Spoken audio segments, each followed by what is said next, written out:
Let's break down this past weekend's NASCAR Cup Series race at Las Vegas. Let's talk Joey Logano, your pole sitter. He is doing incredible in qualifying this year. First, second, and then first again. First in Las Vegas for qualifying, but then he can't finish a race. He has great paint schemes, great qualifying. He can't bring it home. Now let's talk about this man, your winner, Kyle Larson.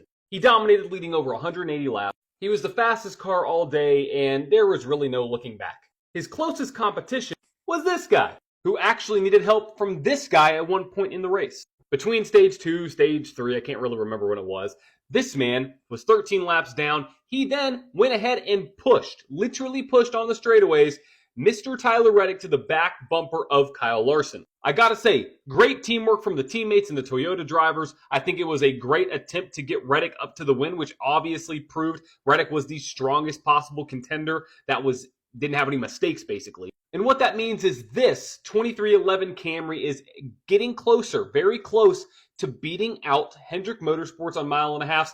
They were really the only competitor that could beat Hendrick. Now let's talk about Mr. William Byron.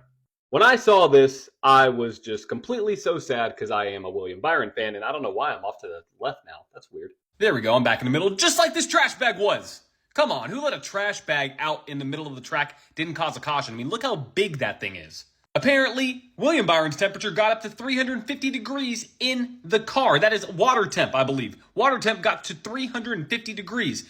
I don't know how it survived, but he did, and he came up and finished within the top 10. That's incredible. Outside of Byron, there were only a few more drivers that actually had the pace to catch up with Mr. Kyle Larson. One of those guys was Ross Chastain. Yes, he had a mistake. He was a lap down, but this car was extremely fast. The next time we go to a track just like this, maybe a mile and a half, maybe even Phoenix this upcoming weekend, watch out for Ross Chastain. He is fast. Another driver who was fast, this guy, Ty Gibbs. Ty Gibbs had an amazing run all day long, one of the fastest Toyotas on the track, and he was able to make moves on the inside, on the outside. His car was versatile no matter what groove he ran. And then let's talk about kind of a guy that a lot of people didn't expect, but this guy, Noah Gragson. Where'd he come from? Noah got a top 10 finish. It was an amazing run for Noah. I think this is the run that Stewart-Haas needed to get back into the mix of things. And now let's talk about Kyle Busch really quick. He shot himself in the foot. He literally was an inch over the pit line, which had to make him go a couple laps down. He was one of the fastest cars on the track, battling in the top 10 all day long. Watch out for Kyle Busch on mile and a halves. Wrap up the race, though.